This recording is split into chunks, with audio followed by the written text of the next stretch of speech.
Second উত্তর দিনাজপুর জেলা karate championship অনুষ্ঠিত হলো রায়গঞ্জে। রবিবার রায়গঞ্জের কর্নেশন উচ্চ বিদ্যালয় ময়দানে এই প্রতিযোগিতা অনুষ্ঠিত হয়, যেখানে প্রায় 100 জন প্রতিযোগী অংশ নিয়েছেন। আয়োজক সংস্থার তরফে শিবু কর্মকার জানিয়েছেন, জেলা স্তরীয় প্রতিযোগিতায় প্রথম, দ্বিতীয় এবং তৃতীয় স্থানাধিকারীরা আগামী মাসে রাজ্য স্তরে অংশ নেবে।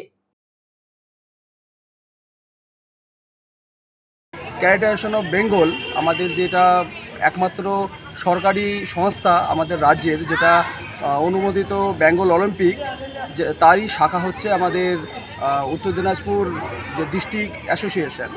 এটা আমাদের প্রত্যেকটা ডিস্ট্রিক্টেই সিলেকশন চলছে এবং আজকে সমস্ত ডিস্ট্রিক্টে কমপ্লিট হবে। এখানে যে সমস্ত বাচ্চারা ফার্স্ট, সেকেন্ড, থার্ড হবে, তারা আগামী মাসে 13 এবং 14 তারিখে আমাদের স্টেট চ্যাম্পিয়নশিপ আছে, যেটা আমাদের ন্যাশনালের জন্য সিলেক্ট হবে। এখানে আমাদের ডিস্ট্রিক্টে যারা সিলেক্ট হবে তারা আমাদের জেলাকে রিপ্রেজেন্ট করবে। রাজ্যে যারা খেলবে তারা হচ্ছে আমাদের ন্যাশনাল লেভেলের গেম হবে, সেখানে তারা পার্টিসিপেট করবে এবং রাজ্য চ্যাম্পিয়নশিপে যারা বেস্ট 8-এর মধ্যে থাকবে তারা আমাদের বেঙ্গল অলিম্পিকে রিপ্রেজেন্ট করবে এবং ন্যাশনাল গেমে যারা গোল্ড মেডেল পাবে তারা হচ্ছে আমাদের এশিয়ান গেমে তারা পার্টিসিপেট করবে।